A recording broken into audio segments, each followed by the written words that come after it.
지금부터 한국공인회계사회 제68회 정기총회 특별 세미나를 진행하도록 하겠습니다. 이번 세미나의 주제는 미래의 회계와 회계 전문가입니다. 코로나19 이후 2020년, 21년 전 세계는 다양한 변화에 도전을 받아왔습니다. 우리 회계산업 역시 마찬가지입니다.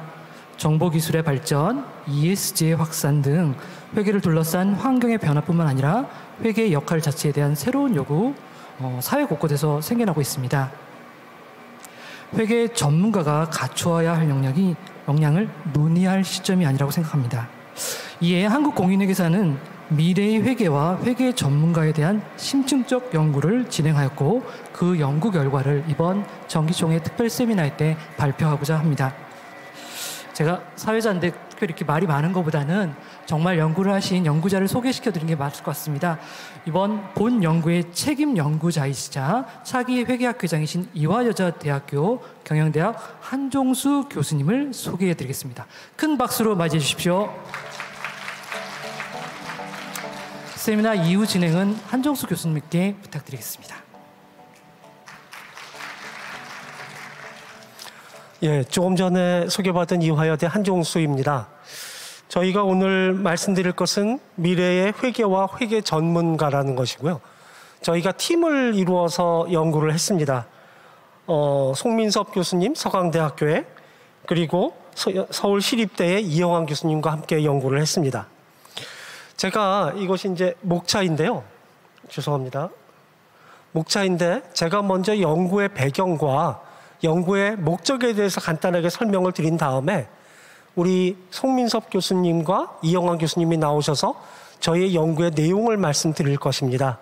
그리고 나면 제가 다시 한번 나와서 전체를 랩업하고 어떤 시사점을 말씀드리는 그러한 것으로 진행을 하도록 하겠습니다. 먼저 연구의 배경과 목차를 말씀드리려고 하는데요. 몇 가지 그림을 보여드리려고 합니다. 연구의 배경으로 첫 번째 그림은 이 그림인데 이것은 여러분들 굉장히 많이 보신 것입니다. 뭐냐 하면 2003년도에 영국 옥스퍼드에 있는 프레이라는 분과 어스본이라는 분이 발표한 것인데 The Future of Employment니까 어떤 그 직업의 그 미래에 대한 것이고 또 안을 보시면 How Susceptible are Jobs to Computerization, 그러니까 컴퓨터화가 되면서 저희의 직업이 얼마나 민감한가, 얼마나 영향을 받을 수 있는가, 이런 것을 발표한 것인데 여러분들 많이 들으셨다시피 이 연구의 결론은 두 가지입니다. 첫 번째는 뭐냐 하면 현존하는 직업의 약 47%가 앞으로 20년 내에 사라질 것이다. 컴퓨터 때문에. 또한 저희에게 굉장히 충격적이었죠. 충격적인 것은 무엇이냐 하면 이 회계라고 하는 직업이 사라질 확률이 약 93.5%가 된다. 제가 네모박스를 쳤는데 네모박스를 이렇게 카운트를 해보시면 가장 빨리 없어질 직업의 12번째에 해당이 합니다. 그리고 93.5%라는 것은 거의 없어지는 게 확실하다는 것이죠. 저희가 깜짝 놀라서 여기에 대응을 많이 했습니다. 회계라는 것은 없어지지 않는다, 계속될 것이다 라는 것을 얘기를 했지만 여러분 그 다음 슬라이드를 보시면 사람들이나 아니면 이 전문가의 예측은 변하지 않았다는 것을 보실 수 있습니다. 먼저 연도를 보시면 2020년이니까 바로 2년 전이고요. 이것을 발표한 기관은 World Economic Forum이라고 하는 WEF라고 하는 곳에서 서베이를 한 결과입니다. 보시면은 이 표에 있는 것이 앞으로 수요가 감소하는 산업이라고 하는 것인데 이 회계, 격리, 자금 담당자, 이게 3위입니다. 그리고 그 바로 밑에 있는 회계사와 감사인, 이게 4위입니다. 없어질 산업의 3위와 4위가 회계라는 것이죠. 뭐 하나 더 그림을 보여드리면 이 그림을 보여드릴 수가 있는데요. 이 그림은 미국에서 이 격리와 같은 단순 회계 직업자의 어떤 수요의 감소를 의미합니다. 2012년부터 2021년까지의 이곳에 종사하는 사람들의 숫자가 나와 있는데 2012년에는 180만 명 정도가 여기에 종사를 했었는데 2021년에는 151만 명, 굉장히 많이 줄었죠. 이 추세로 굉장히 간다면 더 빨리 줄어들 것입니다. 하나 더 보여드리고 싶은 것은 이 표인데요. 제가 좀 이따가 설명드리겠지만 이 표는 저희가 이 연구를 진행하면서 우리나라에 계신 학생, 교수, 그리고 CPA 뭐 이런 분들한테 서베이를 한 결과입니다. 그 많은 질문을 했는데 질문을 한 것 중에 하나는 이것입니다. 회계 산업이 미래가 어떻게 될 것이냐, 5년 후가 어떻게 될 것이냐, 10년 후가 어떻게 될 것이냐, 20년 후가 어떻게 될 것이냐에 대한 얘기고요. 이 저희 총회하기 바로 직전에 했으니까 어떻게 생각하면 가장 최근의 자료라고 볼 수 있고, 앞의 자료들은 외국의 자료라고 하면 이거는 우리나라의 자료라고 보실 수 있습니다. 그래서 맨 이 테이블의 오른쪽을 보시면 이렇게 되어 있습니다. 5년 후에는 평균이 3.84, 10년 후에는 3.34, 20년 후에는 3.03. 이거는 뭐냐 하면 1이라는 것은 굉장히 나빠질 것이다 라는 것을 얘기하는 것이고, 5라는 것은 굉장히 좋아질 것이라고 얘기하는 것인데 3.84니까 단기적으로 보면 그렇게 나빠지지 않을 거다, 좋을 것이다, 이런 생각을 저희가 볼 수 있습니다. 하지만 장기인 20년 후를 보면 3.03, 그러니까 3.84에서 3.03으로 떨어진다는 거죠. 모든 사람들이 미래로 갈수록 회계는 나빠질 것이다 라고 생각한다는 부정적인 의미입니다. 제가 한 가지만 더 그림을 보여드리면 이 그림을 보여드릴 수 있는데, 오션 토모라고 하는 이 회사는 시카고에 있는 회사로 지적재산권을 전문으로 하는 컨설팅 회사입니다. 근데 이 회사가 수년 동안 이렇게 연도별로 무형자산이 얼마나 이 주식의 가치를 설명하느냐, 거꾸로 얘기하면 유형자산을 얼마나 설명하느냐, 또 다른 의미로 하면 회계의 설명력이 얼마나 적어지느냐, 이런 것을 갖다가 매년 발표를 하는 것이 있습니다. 많이들 아시다시피 저희 회계는 무형자산에 대해서는 많은 회사들이 원가법을 쓰고 있어서 반영을 못하고 있죠. 그렇다고 하면 이 표가 굉장히 재미있는 표입니다. 그 예전만 해도 1975년만 해도 무형자산은 17%, 유형이 나머지를 설명했다고 한다면 2020년에는 무형자산이 설명하는 게 90%, 유형자산은 10%. 다르게 얘기하면 저희 회계가 설명하는 설명력은 계속 작아지고 있다, 이런 것을 의미하는 것이고요. 이런 것들을 볼 때 여러분들은 어떻게 생각하셨나요? 제가 이제까지 보여드리고 싶은 그림들은 다 보여드렸는데 이런 생각이 들지 않으셨는지 모르겠습니다. 아, 굉장히 부정적이구나. 저희는 아니라고 생각하지만 세상은 부정적으로 생각을 하는구나. 아마 또 다른 것은 굉장히 많은 변화가 있구나, 이런 생각을 하셨을 것 같습니다. 그렇다고 그러면 이 부정적인 시각에 대해서 저희가 어떤 대응을 해야 되고 어떤 변화에 대해서 대응을 해야 되는데 어떤 변화가 있는지 여기에 대해서조차 많은 분들이 아시지는 못하는 것 같습니다. 그래서 저희가 연구의 목적을 이렇게 설정을 했습니다. 도대체 어떠한 변화가 있느냐, 앞으로 어떤 변화가 있을 것이냐. 그렇다고 그러면 두 번째에 있는 것처럼 회계에는 어떤 변화가 있을 것이냐. 이것을 알고 난다 그러면 세 번째를 저희가 할 수 있겠죠. 저희가 어떻게 대응할 것이냐. 이 전문가인 저희 CPA들은, 저도 교수이지만 역시 공인회계사입니다. 이 회계에 종사하는 저희들은 어떤 변화를 주어야 할 것이냐, 어떻게 대응할 것이냐 하는 얘기를 할 수 있을 것입니다. 저희 연구 결과를 말씀드리겠지만 저희 연구 결과는 굉장히 어떤 한 분야에 가서 굉장히 디테일하게 보지는 않았습니다. 왜냐하면 저희는 이 연구가 굉장히 기초적인 연구다. 저희가 어떤 변화가 있는가를 알고 나면, 그래서 어디서부터 저희가 시작해야 된다 그러면 그 다음부터는 그 연구를 집중적으로 해야 될 것이다 라는 것으로 저희가 생각을 했습니다. 그래서 어떤 전반적인 저희의 틀을 갖다가 이 어떤 변화가 있는가를 보기 위해서 저희가 많은 것들을 했는데요. 첫 번째는 문헌 연구, 많은 문헌들과 사례들을 저희가 들여다보았습니다. 그걸로 충분치가 않아서 전문가 심층 인터뷰를 했고요. 그래서 빅4에 가서 저희가 이곳과 어떤 변화와 관련된 전문가들과 인터뷰를 했고 또 기업도 방문을 했습니다. 그래서 SK 하이닉스나 LG CNS 같은 곳에 가서 저희가 전문가 인터뷰를 했고, 아까도 잠깐 말씀드렸지만 설문도 했습니다. 그래서 설문의 그 결과가 이 그 장표에 밑에 나와 있는데요.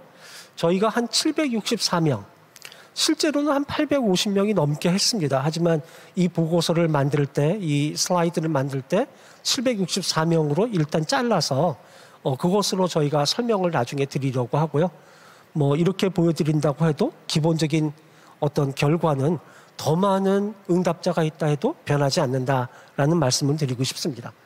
그냥 이 밑에 있는 표를 잠깐 말씀드리면 20대, 30대, 40대, 50대가 다 골고루 분포가 돼 있고요.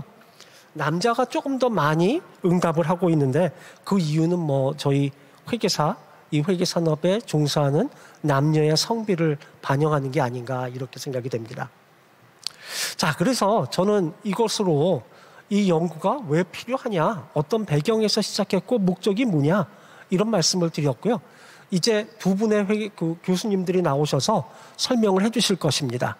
먼저 송민섭 교수님께서 회계산업 동향과 정보 수요 변화에 대해서 말씀드리실 것이고, 이영환 교수님이 이어서 나머지 두 개에 대해서 설명을 드리고 저는 다시 한번 마지막에 여러분들과 뵙겠습니다. 예, 송민석 교수님 나와서 말씀해 주시겠습니다.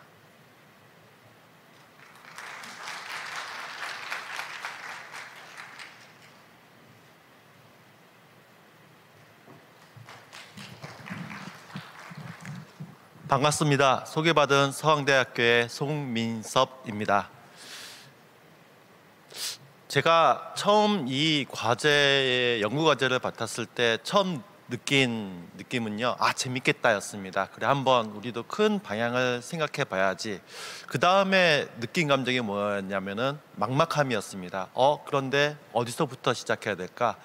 말 그대로 우리가 미래라는 것이 불확실하고, 그리고 미래를 알 수 없는 게 미래인데, 만약에 또 학문적으로도 미래에 대한 예측하는 모형, 뭐 이론, 그런 게 있을 수가 없습니다.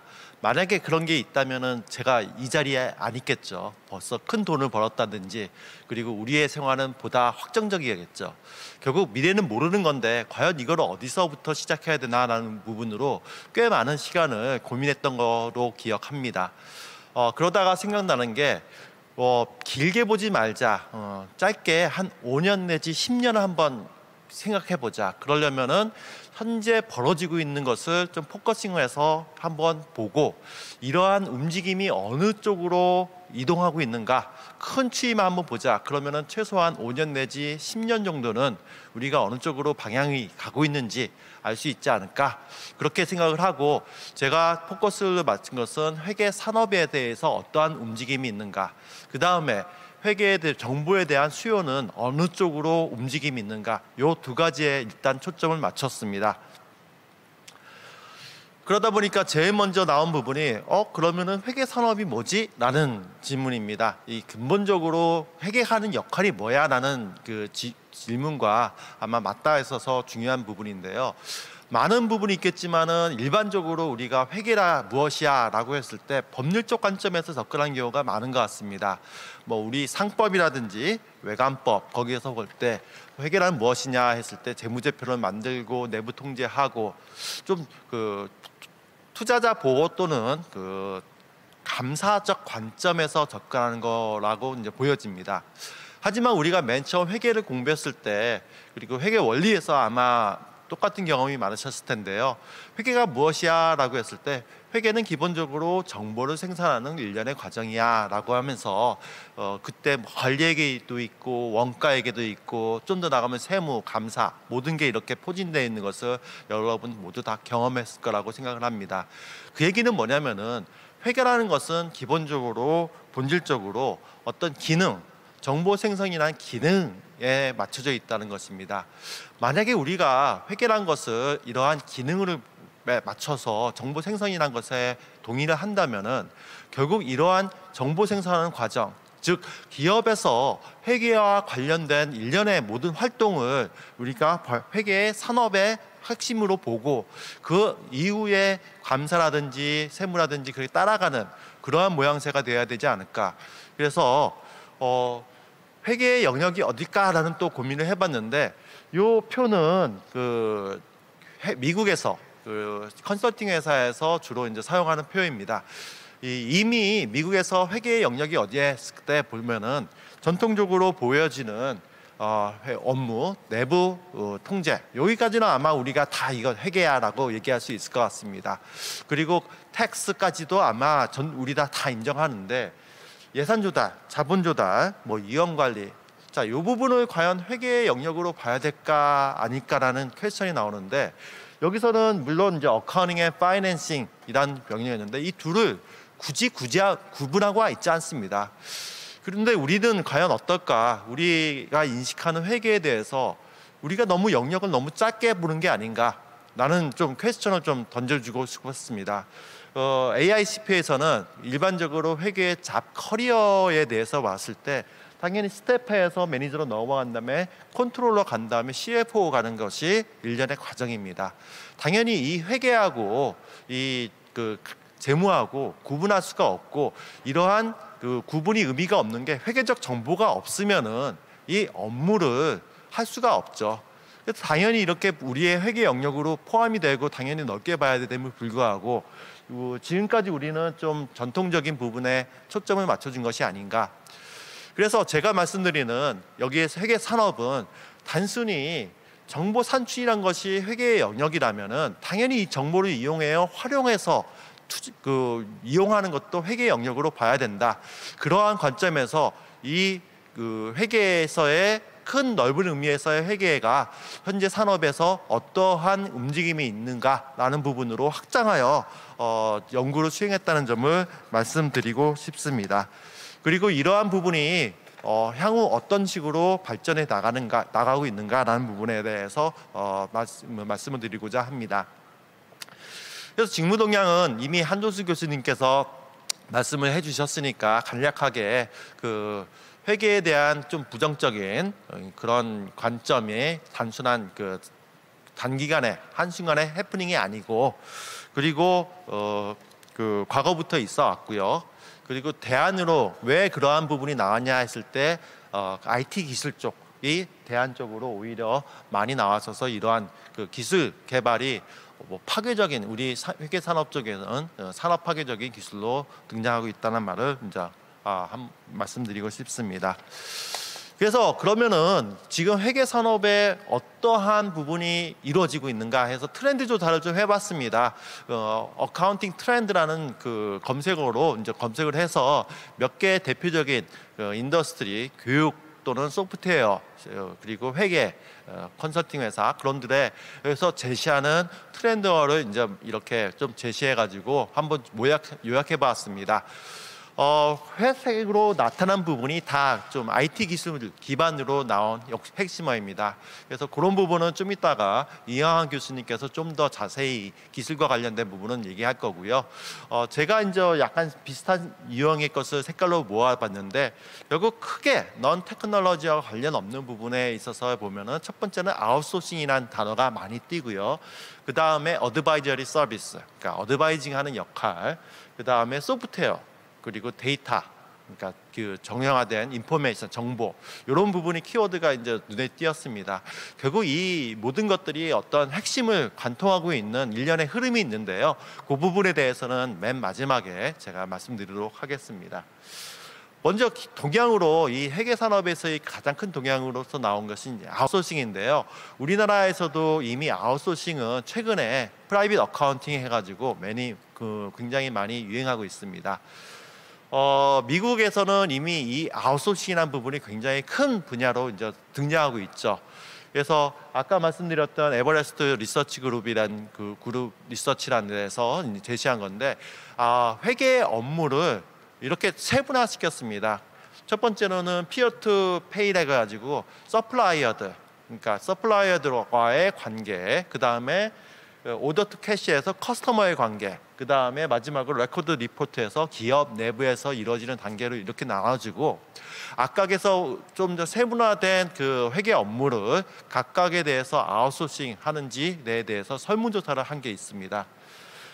그랬을 경우에 미국에서 설문조사를 한 경험이 많다라고 하는 게 컬렉션, 회수 업무, 그리고 리시버블이나 페이어블, 채권 채무 관리 업무, 그 다음에 빌링, 인보이스, 페이롤 이런 부분에 있어서 35% 이상이 이미 아웃소싱을 사용해 본 경험이 있다라고 했고 1회 이상 지속한 경우에도 이들 중에서 더 굉장히 60% 이상이 굉장히 많이 지속적으로 아웃소싱을 하고 있다라고 얘기하고 있습니다. 여기서 하나 좀 관심 있게 좀 봐야 될 부분이 퍼센티지도 퍼센티지만요. 또 다른 이슈는 업무가 굉장히 세분화돼 있죠. 그래서 굉장히 디테일하게 그 아웃소싱 시장이 개발되어 있고 활발하게 이루어지고 있는 것을 관찰할 수 있습니다. 그래서 저희가 이번에 설문조사할 때도 아마 똑같이 한번 설문조사를 해보고 싶어가지고 우리나라는 어떻게 이루어지고 있나 해서 이제 설문조사를 했습니다. 사실은 이제 1:1 매칭을 해가지고 우리나라에 대해도 이 설문조사하면서 이러한 구분된 아주 세분화된 시장에 대해서 조사를 하고 싶었는데 아마 설문하신 분들도 계셨겠지만은 이 클릭하는 게 너무 많아가지고 너무 부담이 된다라고 해가지고 좀 더 유형별로 이렇게 좀 묶어가서 좀 더 단순화된 저희는 설문조사를 좀 할 수밖에 없어서 좀 아쉬웠습니다. 향후라도 이러한 설문조사 있었을 때 조금 괴로우시더라도 이런 설문을 해주시면은 저희가 좀 더 자세한 설문조사가 가능한 부분이니까 이해해 주시고 향후에는 좀 부탁드리겠습니다. 어쨌든 보시게 되시면은 대부분의 서비스에서 한 번 정도는 다 했다. 그 얘기는 뭐냐면은 국내에서도 이미 아웃소싱에 대한 경험이 상당 부분이 이루어지고 있다는 것을 볼 수 있습니다. 다만 그 퍼센티지를 보면은 미국의 한 30% 되는 부분에 비해서 조금 한 15% 정도가 그래서 아직까지는 많은 확장되지 않았는데 많은 기업들이 이미 한 번 정도는 이용을 해봤다라는 거라서 우리나라에서도 이제 아웃소싱 시장이 서서히 움직이고 있구나. 만약에 우리나라 자본시장이 미국을 따라간다면은 이러한 부분에 있어서 분명히 그 성장을 할 거는 좀 예측이 간다라는 부분이 있게 됐습니다. 좀 더 자세한 분야라든지 그런 부분은 이제 그 저희 보고서를 참고해 주시고 또 하나 그 눈여겨봐야 될 부분이 뭐냐면은 순위입니다.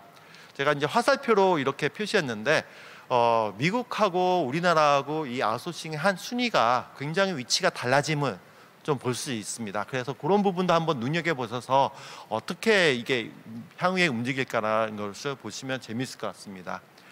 향후의 미래 성장 가능성에 대해서 각각 설문에 대해서 여쭤봤습니다. 그래서 지금은 공인회계사에 대해서도 이런 부분에 대해서 얼마만큼 성장할 거로 예측합니까?와 그리고 실무자, 기업 실무자에도 물어봤는데 대부분이 모든 영역에 있어서 앞으로 성장 가능성이 평균 이상이다. 3.2, 5점 척도에서 이상이다라고 응답이 나왔습니다. 다만 흥미로운 게 뭐였냐면요. 채권 채무, 송장, 급여 관리 그런 부분에 대해서는 약간 평균 미만으로 나왔습니다. 근데 재밌는 거는 여기 보시면은 아까 우리 성장 가능성이 낮다라고 본 분야가 미국에서는 가장 아웃소싱이 활발한 분야입니다. 그래서 이게 웬일일까?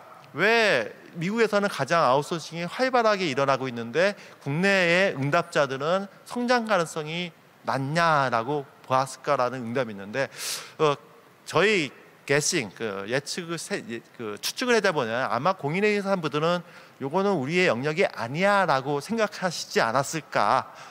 그래서 이거는 우리가 영역이 아니었고 시장으로서의 경제적인 성장 가능성이 작았다라고 판단하시지 않았을까. 그런 예측이 들고요. 기업 입장에서는 이미 그 경제적으로 별로 중요한 분야가 아니다라고 좀 해서 좀 차이가 있었다라는 부분이었는데 요거 부분도 한번 생각을 해볼 필요는 있을 것 같습니다. 과연 이게 경제적이 없는 시장일까? 그리고 이것을 미국에서는 제일 활발하게 있는데 그냥 놔두는 게 맞는 것인가? 한번 고민을 해보는 것도 의미가 있을 것이라고 생각합니다. 그 다음에 이제 소프트웨어인데요.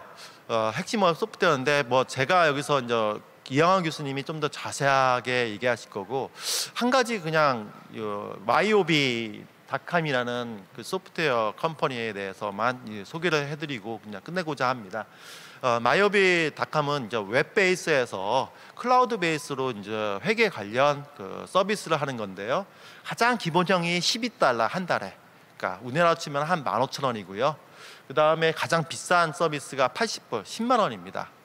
그럼 여기서 이러한 서비스로 뭘 제공하냐 보았을 때 기본적으로 인컴과 익스펜스에 대해서 제공하고요.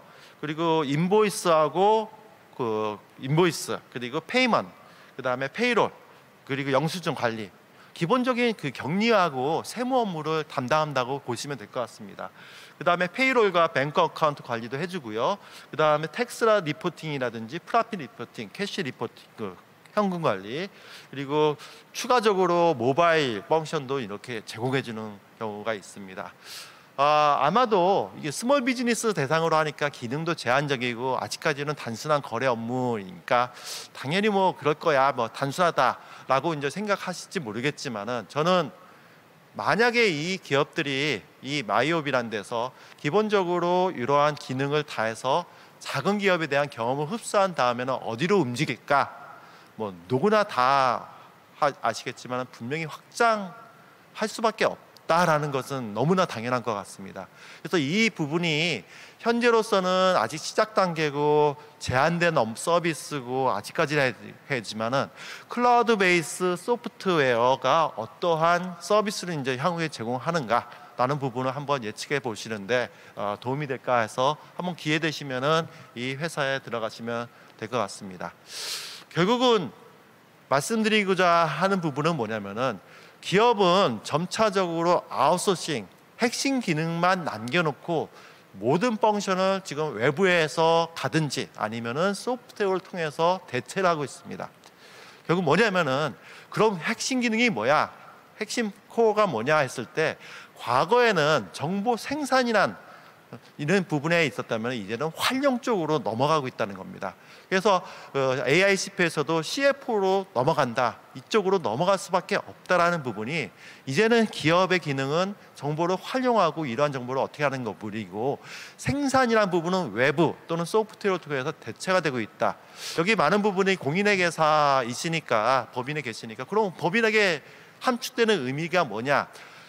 감사라는 부분이 정보 생산에 대한 거에 감독을 하는 거라면은, 과거에는 기업을 감독했는데 이제는 기업 외부를 이제 감독을 하셔야 되는 그런 상태로 갈 수도 있다라는 부분, 그렇죠?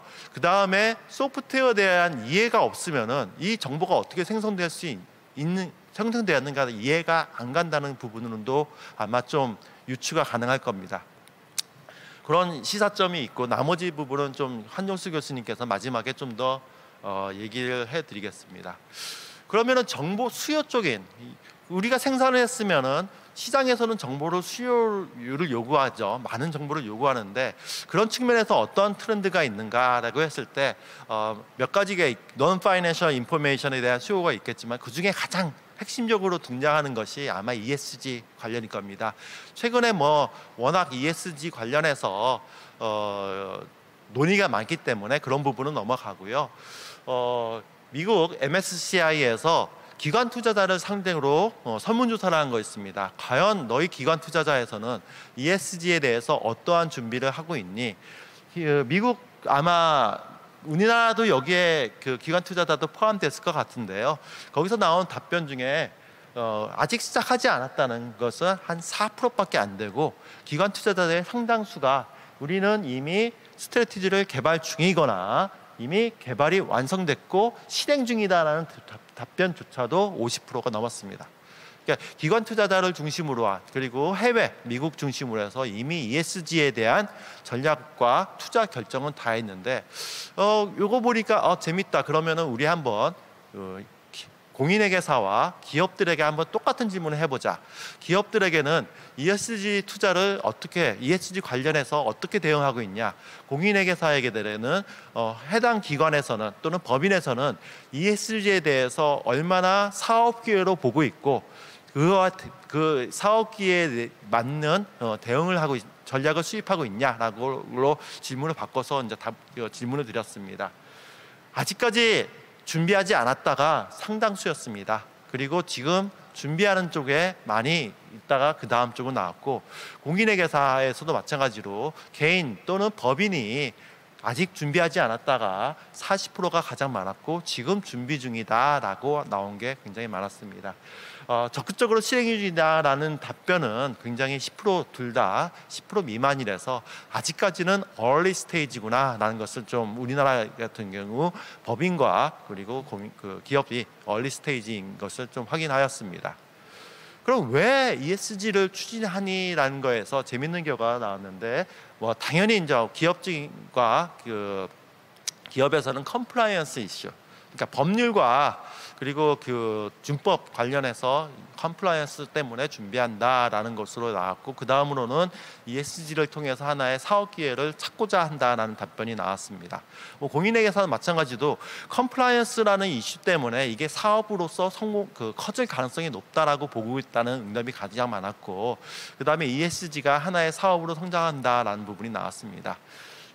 그런데 나머지 부분에 대해서 답변이 조금 다르게 나타났는데 기업들에서는 고객과 파트너 또는 사회적 분위기 때문에 해야 된다라고 응답도 만만치 않게 나왔습니다. 반면 공인회계사 같은 경우에는 법인 같은 경우에는 그런 것보다는 투자자들의 관심이라든지 아니면 사업 기회수의 가능성에 많이 웨이트를 좀 두고서 리스폰스를 보고 있었습니다. 그러면은 어느 분야, ESG 중에서 어느 분야가 앞으로 성장할 것인가라는 부분을 질문했는데 모두가 그냥 통과보다는 이 ESG 각각에 대해서 몇 가지 이제 중요하게 드러나는 사업을 가지고 한번 예시로서 어떻게 보고 있습니까?라고 한번 질문드려봤습니다. 공인회계사와 기업 모두 각각의 분야에 대해서 모두 미래의 성장 가능성이 높다라고 나왔습니다. 다만 재밌는 게 사이버 보안, 데이터 보호가 과연 이제 소셜인지 아닌지는 좀 논란의 여지는 있겠지만은 이 분야는 그렇게까지 미래 성장 가능성이 높질 않다라고 답변이 나왔고 기후 변화 또는 탄소 감축 역시도 이게 중요하게 등장했음에도 불구하고 미래 성장 가능성이 좀 낮다라고 좀 얘기하는 경향이 많아서 이게 왜 그럴까라는 좀 의구심이 들었습니다. 이거 역시도 저희가 추측을 해봤는데요. 아마도 좀 기술적, 테크니컬한 부분에 있어서 이 부분은 우리 에어리어, 회계사의 에어리어가 아니다라고 해석하신 게 아닐까라는 좀 궁금증이 들었습니다. 마찬가지로 기업에 있어서는 약간 높게 평균 이상으로 성장 가능성이 높다고 했는데 공인회계사는 기후 부분 그리고 데이터가 이렇게 우리 쪽이 아니다라고 해서 성장 가능성이 시장으로서의 가능성이 낮다라고 본 것이 아닐까. 그런데 최근에 드러나는 굉장히 중요한 이슈 중에 하나가 이 데이터에 대해서 누가 책임질래 했을 때 CFO가 책임져야 된다는 쪽이 많이 있습니다. 그래서 이거를 단순하게 너무 기술적이라고 해서 회계의 영역이 아니야라고 만약에 그런 관점이 있다면 거기에 대해서도 한 번 정도 좀 고민을 해볼 필요성이 있다고 봅니다. 어쨌든 많은 분야에서 Non Financial Information ESG가 가장 중요하게 나와 있고 모두 다 아시겠지만은 우리나라 같은 경우는 기업 공인회계사도 법인도 다 얼리 스테이지다.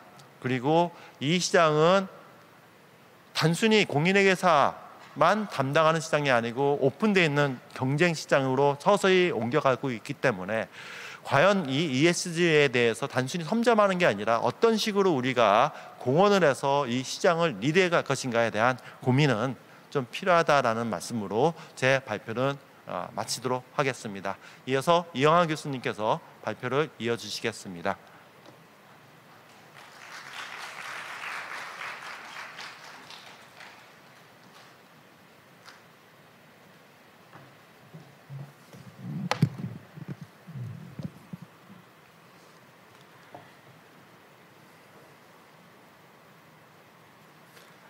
네, 안녕하십니까. 오늘 디지털 혁신 기술 혁신과 미래의 회계 그리고 MZ세대가 바라보는 미래의 회계 이 두 가지 주제에 대해서 설명을 드릴 서울시립대학교의 이영환 교수입니다. 예, 첫 번째 주제는요. 근데 디지털 기술 혁신과 미래의 회계에 대한 내용입니다. 우리가 이제 4차 산업혁명이라는 담론 하에서 최근에 이제 회계 산업에 영향을 미치는 여러 가지 디지털 혁신 기술들이 존재합니다. 저희들이 이제 전문가들도 만나보고 이제 설문도 해보고 문헌을 검토해본 결과로서는 이 RPA, 로보틱스 프로세스 오토메이션, 그리고 빅데이터 어널리틱스, 그다음에 AI, 블록체인 등의 그 기술들이 이 논의가 좀 활발하게 전개되고 실무에 반영이 되는 것으로 나타났습니다. 그래서 그 최근에 그 연구들을 보면은 그 어카운팅 산업에 어떤 그 영향을 미칠 수 있는 이머징 테크놀로지로서 RPA, 빅데이터, 그리고 AI, 그리고 이제 블록체인과 기타 기술들이 내용이 나와 있고요. 그리고 이 기술들은 각각이 독립적으로 존재한다기보다는 인텔리전스 프로세스 오토메이션이라고 하는 그 틀 안에서 진화해 나가면서 발전해 나가고 있는 그런 형식을 보이고 있습니다. 일단 그 가장 지금 실무에서 많이 그 이용이 되고 있는 기술은 RPA라고 파악이 되었습니다. RPA는 로보틱스 프로세스 오토메이션인데요. 요거는 이제 그 구조화된 데이터, 그리고 규칙 중심의 프로세스, 그다음에 사전에 어떤 우리가 예측 가능한 확정된 결과를 가지고 있는 업무들을, 그러니까 한마디로 말하면 굉장히 반복적이고 정상적인 업무들이죠. 이런 업무들을 자동화하기 위해서 여러 가지 활동이나 거래나 업무의 조합을 자동적으로 실행하는 소프트웨어 시스템입니다. 그래서 주로 이제 단순 반복적이고 그다음에 규칙적인 업무들을 이 RPA 소프트웨어를 통해서 이제 활용하는 거고요. 이 그림은 이제 그 KPMG에서 나온 자료를 제가 좀 인용했는데요. 여기 보면은 이제 이 로봇 그림이 있죠. 여기서 이제 그 RPA가 해당하는 것은 손과 발의 역할을 하는 겁니다. 근데 이 손과 발이 일을 하려면은 이제 말하거나 들어야 될 텐데, 그것이 이제 챗봇이라든가 이런 또 OCR, 그다음에 이제 이런 것들로 이제 말하고 보고 듣고 하는 그런 기술들을 유지가 되고 있고요. 그다음에 아직까지 이제 생각을 할 수 있는 기술이 많이 발달되지는 않았지만, 이 생각을 할 수 있는 기술들이 AI, 그다음에 여러 가지 그 자연어 처리 시스템 뭐 이런 것들이 여기에 해당되겠죠. 그리고 이 RPA와 융합되는 여러 가지 기술들이 이제 결과적으로 이 아까 말했던 그 이머징 테크놀로지 그 생태계를 이루고 있습니다. 일단 그 RPA 기술이 회계 분야에서는 가장 많이 사용이 되는 것으로 이렇게 파악이 됐는데요. 특히 이제 빅4에서는 이미 이 RPA 기술들을 활용해서 회계 감사 업무들을 많이 대체를 하고 있었습니다. 그래서 이제 거래처 분석이라든가 조회서 업무, 그리고 각종 자산의 그 공정가액을 갖다 파악하는 업무들. 그러니까 예전에 이제 스텝 회계사들이 했던 업무들을 이제 RPA 프로젝트들을 그 빅4 회계법인 자체적으로 이제 가동을 해서 이 기술들을 개발하고 있었습니다. 저희가 이제 LG나 이제 SK와 같은 이제 대기업도 만나봤는데요. 예, 이제 VAT 매출에 대한 부가가치세랑 이제 매출 계정이랑 대사하는 작업이라든가, 뭐 간이가세자 확인이라든가, 각종 증명서 발급 이런 것들, 즉 규칙적이고 반복적인 업무들을 상당 부분 이제 대체를 하고 있었습니다. 그래서 여기 보면 이제 RPA 이제 대표적인 사례들, 뭐 기업 대출 약정서의 증빙 정보를 정리한다든가, 법인카드나 회계전표를 입력하는 이런 기술들을 이제 찾아볼 수가 있겠습니다. 그 다음에 이제 많이 우리가 그 언급이 됐던 기술이 빅데이터 어널리틱스입니다. 뭐 다들 아시겠지만 이제 빅데이터는 이제 전통적인 어떤 그 데이터 분석 방법으로는 해결되기 어려운 양적으로나 질적으로나 이제 규모가 큰 그런 구조화된 데이터도 있을 수 있고 이제 비구조화된 데이터도 있을 수 있는데, 그런 데이터를 우리가 빅데이터라고 하고요. 이건 이제 기존에 이제 우리가 얘기하는 엑셀이라든가 스프레드시트 프로그램 가지고서는 해결이 안 되는 거죠. 그런데 이제 이 빅데이터 애널리틱스 기술이 지금 이제 회계 환경 변화에 큰 영향을 미치고 있고 관련된 그 문헌들이 많이 나오고 있습니다. 그래서 대표적인 그런 논의들을 보면은 일단 이제 경영 활동의 국제화가 진전이 되고 회계 데이터 환경이 이제 변화되면서 이제 회계 데이터의 어떤 볼륨, 벨러시티, 버라이어티가 이제 폭발적으로 확장이 되고 있고요. 또 데이터가 이제 전 세계에서 들어오기 때문에 특히 회계 정보의 경우에는 지역 간의 또 정합성 문제가 이제 대두되고 있습니다. 그리고 이 비재무 정보하고 이제 회계 정보가 결합이 되면서 여러 가지 새로운 부가가치를 창출을 하고 있습니다. 예를 들어서 매출 정보, 고객에 대한 매출 정보와 고객의 소비자 행동 데이터 이런 것들이 결합이 돼서 새로운 가치 있는 어떤 서비스나 정보가 나오는 거죠. 그리고 예전에는 이제 뭐 회계 장부에서만 데이터가 이제 기록이 됐다면 지금은 자동화된 센서라든가 이런 그 뭐 RFID나 뭐 GPS 데이터라든지 이런 것들이 또 결합이 돼서 새로운 데이터셋이 만들어지고 그것이 또 감사라든가 회계 인증 이런 프로세스의 확장을 이루고 있습니다. 그리고 이제 데이터의 수집 자체도 예전에는 분기나 연간에 수집이 됐었는데 이게 실시간으로 수집이 되면서 이제 이 회계나 감사 업무 자체도 리얼타임 프로세스로 이제 진행이 되고 있습니다. 그래서 이제 그 최근에 그 국제회계사 연맹에서 나온 자료들을 보면은 이제 데이터 매니지먼트 밸류 체인. 그래서 이제 데이터가 어떻게 이제 그 가치 사슬로 연결이 되느냐.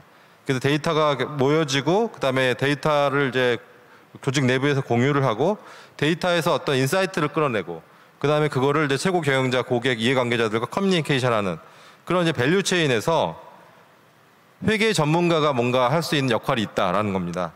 그래서 데이터 엔지니어의 역할, 그다음에 데이터 컨트롤러의 역할, 데이터 사이언티스트의 역할, 그다음에 스트래테지क 어드바이저의 역할 이런 역할들을 할 수가 있고 시간 관계상 뭐 이런 역할들이 어떤 역할들인지에 대해서는 이제 자료를 참조하시면 되는데 이제 쭉 보시면 아시겠지만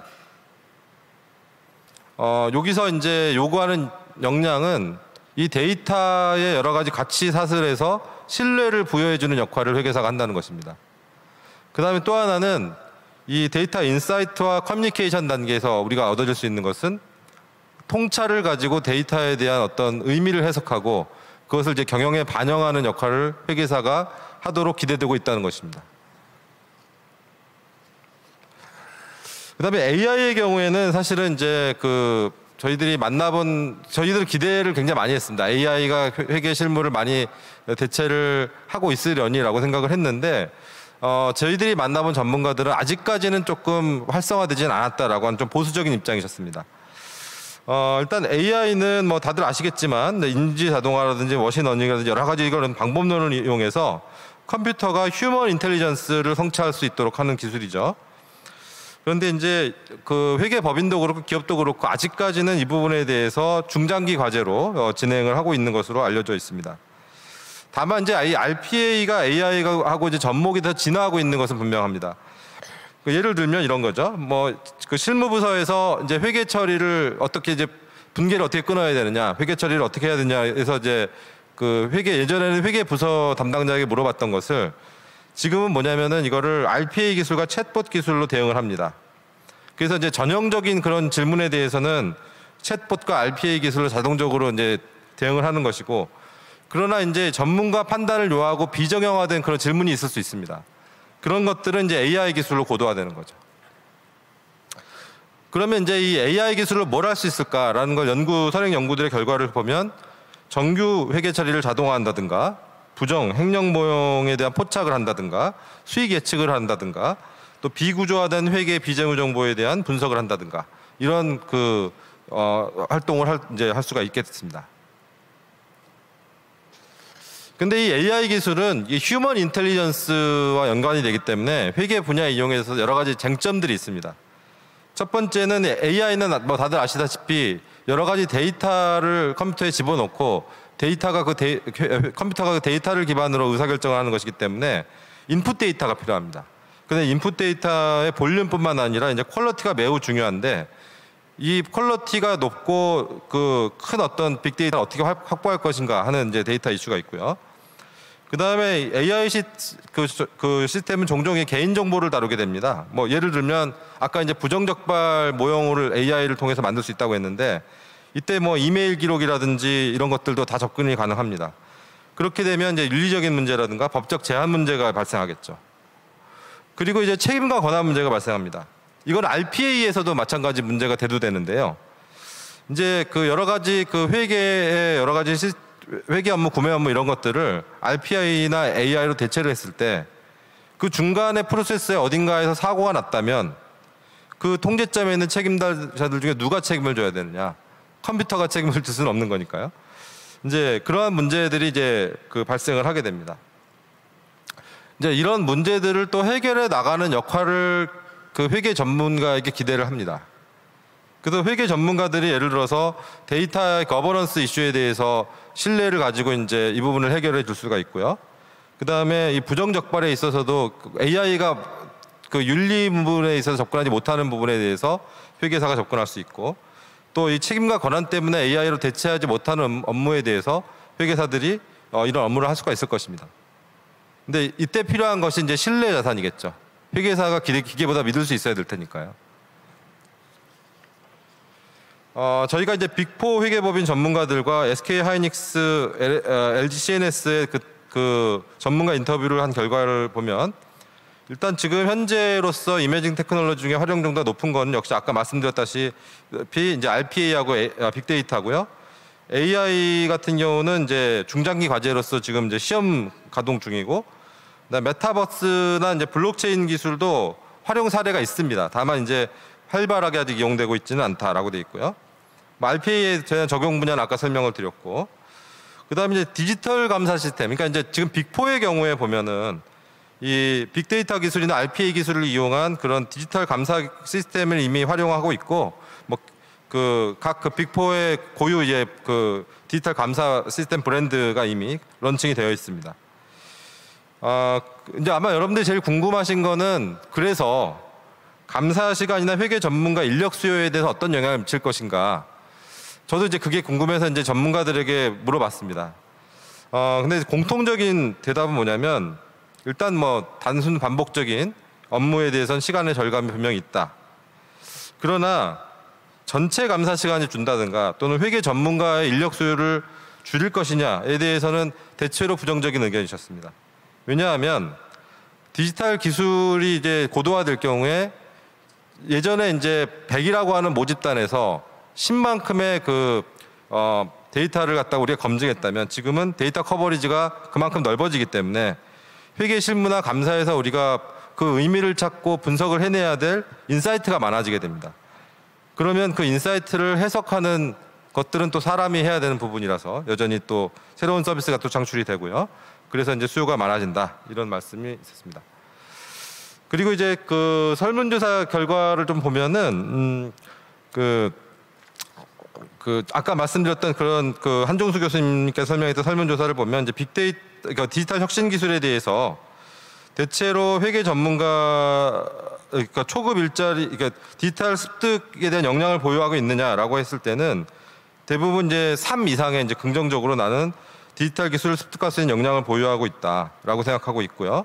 그다음에 디지털 기술이 회계 일자리를 감축할 걸 예상이 되느냐? 이거는 또 감축을 할 것 같다라는 예상을 하고 있지만, 그러나 전체적으로는 감축이 되더라도 회계 전문가는 고부가가치 활동에 대해서 집중이 가능할 것이다.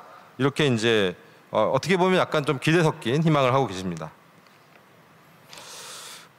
그리고 이제 그러면 어떤 기술이 가장 회계 업종에 영향을 많이 미칠 것이냐? 그러니까 이거는 이 기술에 대한 의미를 아시는 분들에게만 여쭤봤는데요. 보면 RPA가 가장 이제 뭐 우리가 기대한 대로 가장 영향력이 높고요. 그다음에 이제 빅데이터하고 이제 AI가 이제 높은데, 다만 이제 학생들이 블록체인이 굉장히 회계 업종에 미치는 영향이 높을 거라고 평가를 하지만 전문가 집단에서는 좀 달랐습니다. 그리고 그럼 디지털 혁신 기술에 대해서 어떻게 역량 교육을 할 것이냐, 어떠한 방법이 좋겠느냐. 일단은 회계법인이나 기업의 자체 조직에서의 디지털 교육을 역량을 강화하는 디지털 교육을 강화하는 것이 필요하다라는 것이 가장 많은 의견이었고, 그리고 이제 공인회계사 선발 시험 관련돼서 디지털 기술 과목을 좀 확대하는 부분, 연수 프로그램을 강화하는 부분, 이런 것들이 있었고, 좀 부끄럽게도 대학 교육을 강화한다는 부분에 대해서는 조금 기대가 약했습니다. 이거는 사실 저도 교수지만 교수님들이 좀 더 이 부분에 대해서 문제의식을 가져야 된다라고 생각을 합니다. 그러면 이 디지털 혁신 환경에서 미래 회계 전문직은 어떤 역량을 요구받느냐? 일단 IMA에서 이제 2019년에 보면 이 디지털 시대의 회계 전문가가 필요한 역량에 대해서 6가지 도메인을 제시를 했는데, 이제 여기 이제 6가지 도메인을 보면 뭐 이제 스트래터지, 리포팅 컨트롤, 테크놀로지, 비즈니스 어큐멘, 이제 그 경영에 대한 통찰력이죠. 그다음에 리더십, 그다음에 프로페셔널 에틱 이런 것들이 강조되고 있고, 그다음에 굴드가 이제 아이팩에서 그 아티클에서 나온 얘기들을 보면 통계 역량, 그다음에 데이터 적용 관리 역량, 그다음에 경영에 대한 여러 영역에 대한 이해와 통합적인 능력이 필요하다. 그래서 결과적으로 우리가 이제 회계에 대한 기본적으로 이제 회계에 대한 지식도 물론 당연히 필요하고 회계 기준이나 감사 기술이 필요하겠지만 이제는 좀 더 그 넓은 영역에 대한 통찰도 필요하다는 것을 요구받고 있습니다. 그래서 이제 디지털 기술은 뭐 말씀드린 대로 이런 생태계를 구성하고 있고, 빅데이터 환경에서는 이제 데이터에 대한 신뢰나 인사이트가 필요하고 신뢰자산 확보가 중요하다. 그리고 이제 디지털 기술 역량을 확대하기 위해서 조직의 그 자체 교육을 강화하거나 공인회계사를 선발할 때 이런 디지털 관련된 과목에 대한 비중을 높이거나 하는 부분에 대한 요구가 있다라는 말씀을 드립니다. 자, 이제 두 번째 내용은요, 이제 MZ 세대와 미래 회계에 대한 내용입니다. 이거는 이제 그 MZ 세대라고 하는 그것이 요새 그 시대적인 화두인데요. 이제 1980년대부터 2000년대 초반에 태어난 밀레니엄 세대하고 Z 세대를 통합해서 호칭하는 것이고요. 지금 그 최근에 기사를 보면 인구 전체 한 33.7%가 이제 MZ 세대로 불립니다. 그러니까 이제 굉장히 그 비중도 중요하고요. 그다음에 이들의 특성은 여러 가지 뭐 문헌들이 많이 있지만 일단 그 모바일, SNS, 인터넷과 함께 성장을 했고, 그다음에 글로벌리 피어 커넥티드 돼 있는 세대다. 그러니까 이제 전 세계적으로 동질감을 갖는 동료끼리 이제 연결돼 있는 그런 세대고요. 온라인과 물리적 관계의 경계가 약하다. 그리고 이러한 현상은 코로나19와 더욱 영향으로 가속화되었다라고 보이고요. 그다음에 불안감을 갖고 있는 세대입니다. 왜냐하면 이들이 자랄 때 글로벌 금융위기가 있었고 중국이 부상했고 코비드19를 경험했기 때문에 여러 가지 고용, 그다음에 웰빙, 정신건강, 글로벌 경제, 소득 불균형 이런 거에 대해서 불안감을 가지고 있습니다. 그래서 이거는 저희들이 이제 두 가지 방식으로 좀 그 연구를 했는데, 첫 번째는 이제 그 아이팩에서 이제 2021년에 Z세대 회계 전문직 인식에 대한 그 한 9,000명을 대상으로 한 공동 연구를 시행을 했습니다. 그래서 여기 보시는 이 표에 있는 내용이 뭐냐면은 그때 설문조사의 주요 결과입니다. 그러니까 이거는 이제 그 우리나라가 아닌 전 세계의 그 젊은이들, Z세대 응답자들이 과연 이제 그 직업 선택이나 회계 업종이나 이런 거에 대해서 어떤 인식을 가졌느냐 하는 것이고, 그것과 우리나라에서 그 아까 말했던 720명을 대상으로 한 분석 결과를 좀 비교를 해보려고 합니다. 일단 이제 설문조사에 대한 부분은 아까 설명을 좀 드렸으니까 넘어가도록 하고요.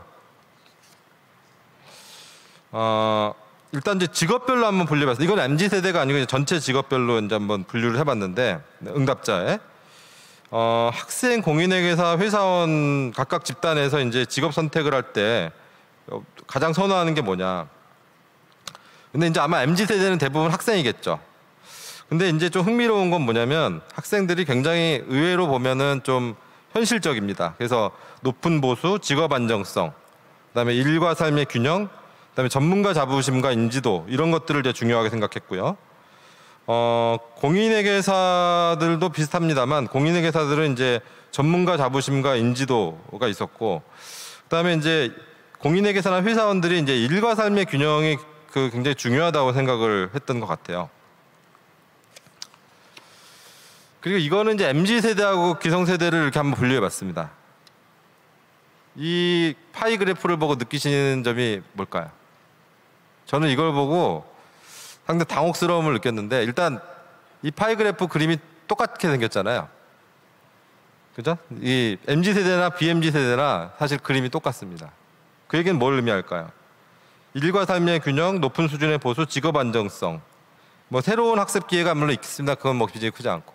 그러니까 굉장히 보면 현실적이에요. 그리고 이제 기성세대와 굉장히 유사합니다. 근데 기성세대는 좀 더 이상주의, 그러니까 기성세대보다 MZ세대가 더 이상적이어야 될 것 같은데 그렇지 않습니다. 근데 국제 연구를 보면 오히려 조금 우리나라하고는 다른 양상을 보입니다. 새로운 학습 기회가 1등이고요. 그 다음에 국제적 경력을 창출할 수 있는 기회가 직업 선택 요인이거든요. 그러니까 이제 어떤 면에서 보면 우리나라 젊은이들이 훨씬 더 현실적이고 조금 더 그 보수나 아니면은 그 일과 삶의 균형을 더 추구하는 경향이 있습니다. 그리고 이제 이 회계 직업에 대한 평가인데요. 일단 밑에 이제 막대 그래프가 이제 5가 이제 최대점이라고 하고 이제 이 빨간 선으로 그어 있는 게 3이 이제 보통인데 MZ 세대 중에서 20대는 이제 회계 직업에 대한 선호가 높았고요. 30대는 좀 낮았습니다. 그다음에 이제 40대, 50대, 60대는 이제 그 조금씩 올라갑니다. 그래서 이제 이걸 보시면은 일단은 30대가 문제인 것 같아요. 30대가 굉장히 이제 회계 직업에 대한 선호가 좀 낮은 것 같고요. 아직 학생들이 대부분이 20대는 회계 직업에 대한 선호도가 이제 높다라고 볼 수 있겠습니다. 그럼 왜 이 회계 직업에 대해서 이제 그 어떻게 평가하느냐, 어떤 속성이 있느냐? MZ 세대들, 특히 이제 Z 세대를 보면은 일단 전문가 자부심 있는 직업이다. 그다음 높은 보수를 준다. 직업 안정성이 높다. 그리고 새로운 학습 기회가 있다. 이렇게 이제 평가를 하고 있습니다. 그러나 일과 삶의 균형에 있어서는 최하위로 평가를 하고 있습니다. 30대도 유사한데요. 다만 이제 새로운 학습 기회가 좀 맨 앞에 와 있고요. 근데 40대에서 60대는 또 양상이 좀 다른데 일단 그 40대에서 60대는 그 공익 기여와 윤리, 그러니까 이제 회계 전문직이라는 거는 이제 공익에 기여하고 윤리적인 직업이다라고 하는 부분이 이제 순위 안에 들어오고 있고, 그 다음에 최하위가 이제 20대, 30대는 이제 일과 삶의 균형인데 50대 이상은 뭐 일과 삶의 균형이 이루어지고 있나 봐요. 그래서 이제 국제적 경력이 기회되거나 이제 직원 복지 혜택이 있거나 이렇게 말씀을 하고 있습니다. 자, 그 다음에 그럼 이제 이 학생들이 사실 우리의 장기적인 고객일 텐데 학생들은 그럼 회계가 아닌 다른 분야를 미래의 직업으로 선택한다. 그러니까 결국은 뭐냐면 왜 너 회계하기 싫어? 이걸 물어보는 거죠. 그러면 이거는 이제 여기서도 워라밸이 이슈가 됩니다. 이제 업무 강도가 너무 강해서 이제 삶과 직업을 균형을 이루기 어렵다는 인식이 제일 높고요. 그 다음에 아까 그 디지털 혁신에 대한 우려가 있는 것 같습니다. 디지털 혁신이 진행될수록 회계 업종에 대한 인력 수요가 줄어들 것 같다. 그 다음에 회계가 어렵다. 이 세 가지가 이제 이 회계를 선택하지 않는 이유가 되겠습니다. 그러면 그 다음에 이제 지금 현재 그 회계를 하시는 분들, 공인회계사이거나 회사원들 같은 경우는 지금 왜 그러면은 만약에 그 회계 말고 다른 업종으로 전직을 한다면 그 이유는 뭘까? 그러니까 지금 현재 고객들이죠. 이분들이 이제 만약에 그 다른 데로 나가신다면 그 이유는 뭘까? 이거는 이제 업무 강도가 강해서 역시 이제 워라밸이 제일 문제가 되고요. 그 다음에 여기서도 역시 이제 그 디지털 혁신 이슈하고 그 다음에 새로운 기술 기준서 산업 동향을 지속적으로 팔로우하기 어렵다는 부분. 그리고 이제 맨 위에 두 번째에서 보면 회계 직종은 다양한 기술과 역량을 개발할 수 있는 기회가 충분하지 않다라고 생각하고 있는 부분. 이런 부분이 있습니다. 여기 계신 분들도 이걸 뭐 동의하실 수도 있고 동의하지 않으실 수도 있는데 이제 사실은 이제 그 디지털 혁신에 대한 우려, 그 다음에 이제 계속 공부를 해야 된다는 게 또 부담으로 느껴질 수 있다는 분, 이런 부분이 또 있습니다. 이 미래 산업에 대한 그 전망에 대해서는 세대별로도 그 아까 그 한종수 교수님께서 말씀하신 대로 단기적으로는 괜찮은데 중기 장기로 갈수록 전망이 좀 안 좋아질 거다라고 예상을 하는 경향이 세대별로도 뚜렷하게 유사하게 나타납니다. 그 다음에 만약에 이제 이건 학생들한테 물어본 건데요. 이제 학생도 이제 공인회계사 이제 회계사 다 물어본 건데, 그러면 만약에 네가 미래의 회계 업종을 선택한다면 어떤 업무 분야를 할 거냐? 그래서 사실은 저희는 이제 기대를 할 때는 디지털 관련 컨설팅이나 뭐 아니면 ESG 이런 거게 많이 나올 줄 알았어요. 근데 의외로 그렇지 않더라고요. 이제 세무, 그다음에 회계감사, 기업실무, 회계감사, 기업실무, 일반 경영 컨설팅. 그러니까 우리가 지금 기존에 하고 있는 경영 컨설팅, 감사, 세무가 가장 높습니다. 그래서 이제 응답자들은 아무튼 이 디지털 쪽이 회계 그 어떤 전망을 좀 위협할 것 같다는 우려를 하면서도, 그러나 이제 일은 현실적으로 지금 잘 알려진 일을 하고 싶어하는 그런 경향이 있는 것 같습니다. 자, 그래서 이제 정리를 해보면 이렇습니다. 일단 저희가 이 연구를 한 이유는 미래 회계의 모습을 보기 위해서 미래 주역 세대인 MZ세대를 살펴볼 필요가 있었고요. 그래서 이런 MZ세대들의 직업 선택의 결정 요인이 보수, 직업 안정성, 일과 삶의 균형이 높습니다. 그런데 이제 그 아이팩 국제연구원은 좀 다르다고 그랬죠. 이제 새로운 지식이나 기술을 습득하는 기회라든가 이런 것들이 있기 때문에 이제 직업 안정성에 대한 부분이 너무 강조된다라는 이제 그 느낌이 들었고요. 그러나 이제 가장 문제는 뭐냐면 아마 느끼셨겠지만 아까 이제 설명을 들으시면서 일과 삶의 균형에 대한 부분을 우리가 반성을 할 필요가 있지 않느냐. 그 다음에 그 BMZ 세대에 비해서 학생 MZ 세대가 아까 이제 공익기여나 윤리가 굉장히 낮게 나타났거든요. 근데 이제 좀 아이러니컬한 건 제가 바로 그 전에 이제 디지털 혁신 기술에 대해서 이제 그 문헌이나 아니면은 전문가 인터뷰를 한 결과로 얻어진 건 뭐였냐면 제가 느낀 점은 뭐였냐면 이 공익기여와 윤리가 굉장히 핵심 자산입니다. 이제 이 앞으로 이 디지털 시대, 빅데이터 시대 회계 업종이 살아남기 위한 핵심 자산인데 정작 MZ 세대들은 이 부분에 대해서 선호도나 평가에서 낮은 순위를 매기고 있다. 그거는 뭐 선호도는 그럴 수 있다고 쳐요. 근데 평가에 있어서 낮은 순위를 매긴다는 거는 우리가 이제 한번 고민해봐야 될 부분이 아닌가 생각이 듭니다. 그리고 이제 일단 단기, 중기, 장기 순으로 전망이 나빠지고 있기 때문에 이제 장기적인 전망이 어떻게 이제 좋을 것으로 끌어올릴 거에 대한 이제 고민이 필요할 것 같고요. 그 다음에 그 감사, 세무, 경영 컨설팅에 대한 전문적인 회계사 업무를 하는 희망이 높다. 그래서 이 디지털 혁신 기술이나 ESG와 같은 이머징 에어리어에 대해서 어떻게 또 이제 아마 제 생각은 이게 잘 모르고 불안하기 때문에 접근을 못하는 부분도 있을 것 같아요. 그래서 이제 이 부분도 회계사들이 할 수 있는 분야라는 부분을 잘 홍보를 해야 되지 않을까 생각이 듭니다. 예, 일단 저는 여기까지 발표를 말씀드리도록 하겠습니다.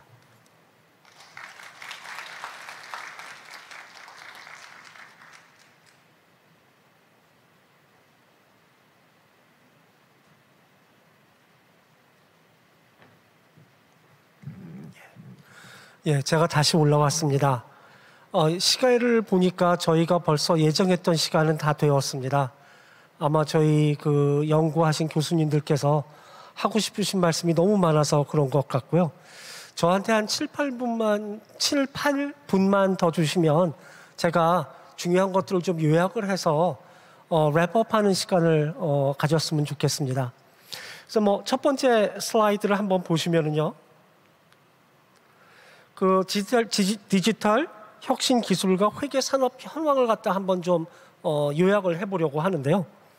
뭐 많이들 아까 설명하셨던 것처럼 이 RPA라는 것이 많은 단순하고 그러한 그 반복적인 업무를 대체할 것이다. 이거는 뭐 거의 확실한 것 같습니다.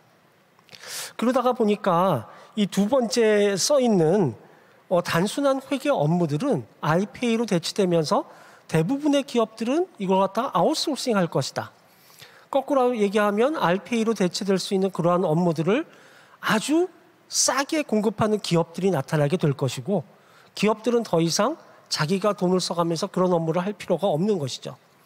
거꾸로 얘기하면 저희 회계사 같은 경우에 단순한 업무, 반복적인 업무를 제공하는 그러한 업무들은 앞으로 어떤 우리 송민석 교수님 말씀하셨던 myOB.com 같은 것이 대체를 하게 될 것이니까 그런 것은 굉장히 없어질 것이다.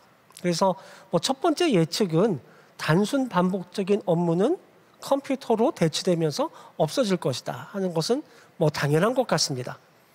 그렇다면 제가 처음에 말씀드렸던 것처럼 회계는 과연 없어지느냐 하고 생각하면 이 슬라이드의 세 번째와 네 번째에 있는 것처럼 없어지지 않을 것이다 라는 것이 저희 생각이고요. 뭐 여기 계신 모든 분들의 다 동일한 생각이실 거라고 생각합니다. 세 번째를 보시면 없어지기보다는 오히려 영역이 확대될 것이다 라고 말씀을 드렸는데 두 가지 예제를 썼습니다. 하나는 빅데이터를 얘기를 했고요.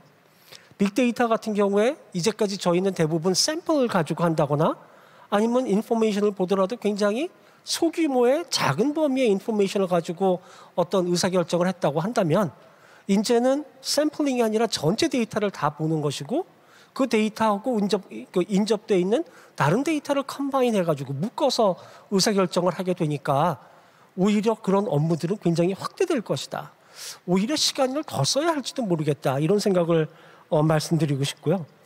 두 번째는 저희가 이제까지는 어떻게 생각하면 회계에만 집중해서 일을 했다고 한다면 미래에는 회계에만 집중해서 일해서는 안 될 것이라는 것이 저희 연구진들의 생각입니다. 그래서 회계하고 근접되어 있는 학문들, 예를 들면 재무 같은 것이 회계와 묶여야 한다고 생각하고요. 그래서 예전에 저희가 컨트롤러라는 말을 썼다고 그런다면 이제는 컨트롤러와 CFO라는 업무가 묶이는 것이 될 것이다. 그래서 오히려 저희의 업무는 확대될 것이다 라는 것이 세 번째고요. 네 번째는 변화할 것이다. 첫 번째 조금만 볼릿 포인트에 써 있는 게 키포인트인 것 같습니다.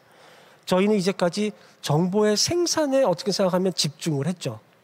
하지만 이제 정보의 사용, 정보의 해석, 정보의 이용 이런 쪽으로 앞으로 저희가 변화될 것이다 라고 저희는 생각하고 있습니다. 그래서 변화와 확대가 앞으로 올 것이다 라고 저희는 생각을 하고 있고요. 새로운 정보 수요로 얘기한다고 그러면 여기 써 있는 것처럼 정보 수요는 계속 지속적으로 증대할 것이다. 저의 개인적인 말씀을 좀 드린다고 그러면 그냥 지속적으로 증대하는 정도가 아니라 폭발적으로 증대하지 않을까. 아마 2, 3년 이제까지 지난 한 2, 3년을 보신 분들은 다 제 생각에 동의를 하실 것 같은데 ESG 같은 경우에 이 폭발하는 정도는 상상하기가 힘들었던 빅데이터도 역시 마찬가지일 것이고요.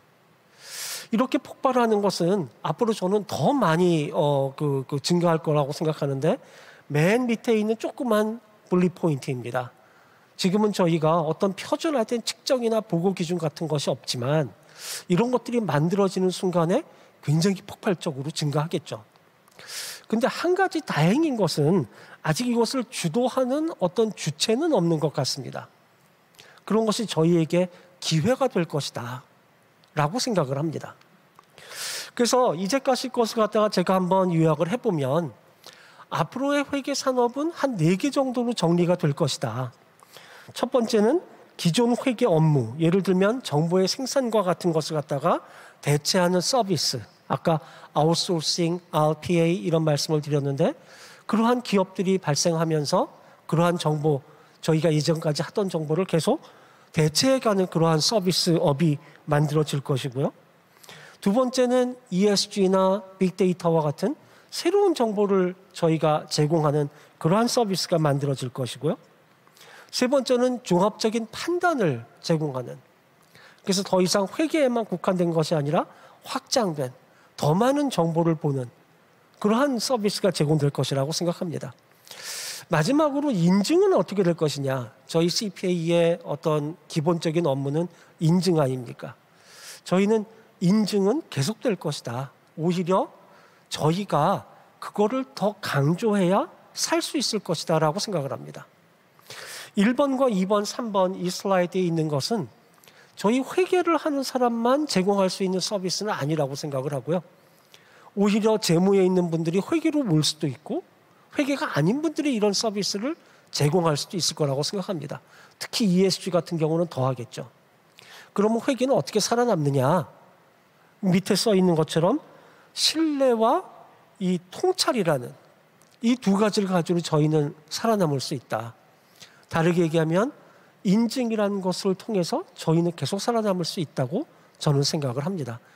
그래서 이런 측면에서 이 전문가의 윤리에 대한 것은 굉장히 중요하고 저희 회계 교수를 비롯해서 회계 법인에서도 윤리에 대한 교육은 굉장히 중요하다.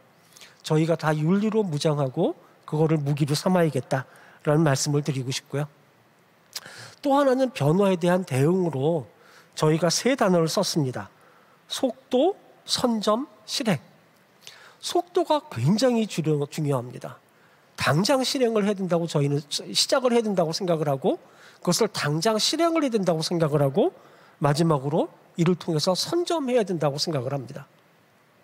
어떻게 보면 이런 것들에 대해서 생각들도 하고 계실 것 같습니다. 1, 2, 3, 4. 그런데 언제 이거를 시작하지 하고 망설이는 것이 대부분이실 것 같습니다. 망설이시는 분들이 대부분이실 것 같은데요. 제가 한 가지만 좀 말씀드리고 싶은 게 있습니다.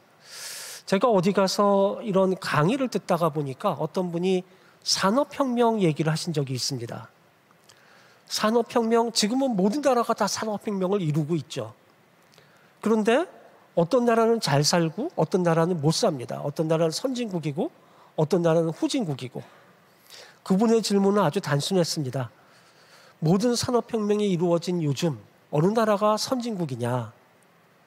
산업혁명이 먼저 이루어진 나라라는 것이죠. 저희가 다 알고 있지만 이거를 실행하지 못하고 선점하지 못한다면 결코 저희가 승리할 수 없지 않나. 그래서 속도라는 것이 굉장히 중요하다. 그 말씀을 꼭 드리고 싶습니다. 이제 마지막 슬라이드입니다. 앞계과는 좀 다르게 MZ세대에 대한 그것을 저희가 좀 연구를 했는데요. 그 이유는 MZ세대가 저희의 미래라고 생각했기 때문입니다. 좋은 사람들이 저에게 와서 이 산업이 커지는 것이지 좋은 사람이 오지 않으면 산업은 커질 수가 없는 것이죠. 다행인 것과 불행인 것이 있는데 다행인 것은 이분들이 저희가 지금 제공하는 어떠한 그 효익에 대해서 좋게 반응을 하고 있다는 것입니다. 첫 번째는 높은 보수, 많이 올라갔죠. 그리고 직업의 안정성, 그리고 전문가적 자부심, 저희가 제공하고 있고 그분들도 반기고 있기 때문에 이것은 좋은 점인 것 같습니다. 하지만 나쁜 점이 두 가지 있습니다. 한 가지는 일과 삶의 균형, 저희가 워라밸이라고 하죠. 저도 최근에 굉장히 많은 사람들을 만났는데 그분들이 공통적으로 저에게 말씀하시는 것이 무엇이냐 하면 젊은 세대들이 회개를 안 하고자 하는 가장 큰 이유 중에 하나가 힘들다입니다. 일이 많기 때문에 힘들다는 것이죠. 또 하나 저희가 보면서 또 이제 깜짝 놀랐던 것은 이 MZ세대는 저희는 디지털 세대라고 생각을 하는데 디지털을 굉장히 잘 알고 있는 MZ세대가 오히려 회계는 시간이 지날수록 나빠질 것이다, 없어질 것이다. 그래서 회계에 대해서 이해를 잘 못하고 있구나라는 것을 또 한 번 느끼게 됐습니다. 그래서 두 가지 MZ세대하고 대해서는 저희가 제안을 드리고 싶은 것이 저희가 그분들을 어렵지 않다, 그러니까 힘들지 않다. 그러기 위해서는 저희의 어떤 회계와 관련된 프로세스를 훨씬 효율적으로 만드는 저희의 작업이 필요하다는 말씀을 드리고 싶고요. 두 번째는 MZ세대에 대한 홍보가 굉장히 필요하다는 말씀을 드리고 싶습니다. 제가 굉장히 많은 분들을 만났다고 말씀을 드렸었는데 그분들이 저에게 말씀하신 것이 한 가지 있습니다. 뭐냐 하면 예를 들어서 유튜브 같은 것을 만들어달라. 회계는 어렵지 않다. 어렵더라도 열심히 하면 전문가가 될 수 있다. 회계는 없어지지 않는다. 오늘과 같은 세미나에서 나온 것들을 잘 설명할 수 있는 그러한 비디오. 그리고 마지막으로 회계는 힘들지 않다. 이것을 하면은 힘들지 몰라도 훨씬 더 성취감과 어떤 자부심을 느낄 수 있다. 이런 것에 대한 비디오를 만들어서 MZ세대를 설득해달라는 말씀도 하시더라고요. 아마 그런 것들이 저희가 해야 되는 일이 아닌가 싶습니다. 오늘 장시간 이제 너무 오래 저희가 시간을 써서 죄송스럽고요. 저희의 발표는 이것으로 마치도록 하겠습니다. 감사합니다. 교수님 Q&A 시간을 가지시기로 네.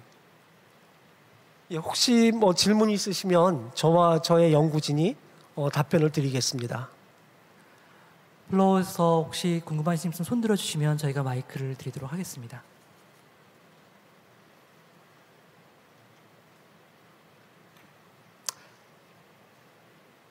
예, 저쪽 저 주십시오.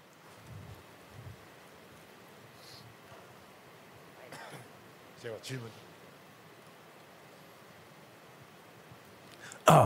예, 저 진일 회계법인 남기권 교사입니다. 교수님 세미나 잘 들었고요.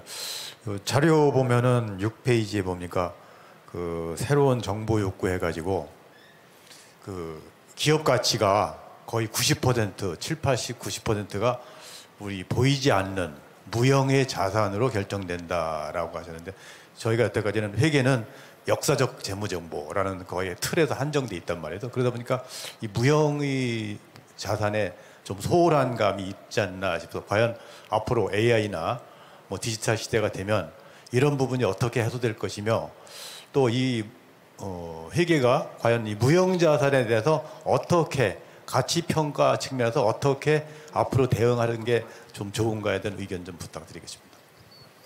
예, 되게 굉장히 어려운 질문을 주신 것 같습니다. 그 회계 저도 궁금해서 제가 이제 한 가지만 좀 말씀드리면 그 기업 경영 분석이라고 하는 한국은행에서 나온 자료로 재무제표의 무형자산으로 저희가 표현하고 있는 것은 몇 프로인 걸 한번 찾아봤습니다. 근데 우리나라 대기업의 경우에 재무제표의 무형자산으로 표시되어 있는 것은 한 5.1% 정도 되더라고요. 그런데 이 기관이 발표한 것은 무형자산은 90%라고 하니까 어떻게 생각하면 저희가 85%의 정보를 회계는 제공하지 못하고 있는. 그래서 어떻게 제공을 해야 되느냐 하는 것은 굉장히 그 평가와 관련된 문제여서 평가를 어떻게 무형자산을 갖다가 할 것이냐 하는 문제하고 저는 관련이 돼 있다고 생각을 하고요. 그게 저희가 얘기하는 것처럼 모든 사람들이 동의할 수 있는 어떤 평가 방법이 있다고 하면 회계에 포함시키는 것이 가능할 텐데 그게 어렵다고 한다 그러면 다른 방향을 또 찾아야 되지 않는가. 그래서 그런 것들이 저희가 요즘에 하고 있는 ESG나 Non-Financial Information에 대한 이야기가 아닌가라고 생각을 합니다. 그래서 지금 뭐 ISSB란 것들이 이제 만들어지면서 어떤 재무 보고에 대한 기준들이 만들어지면 이 어떤 금액에 대한 정보에 대해서는 저희가 충분히 제공하지 못할 수는 있더라도 어떤 퀄리테이티브한 인포메이션들을 비교 가능하게 제공함으로써 저희가 이 회계가 제공하지 못하는 무형자산에 대한 정보를 어느 정도는 제공할 수 있지 않을까 개인적인 생각입니다.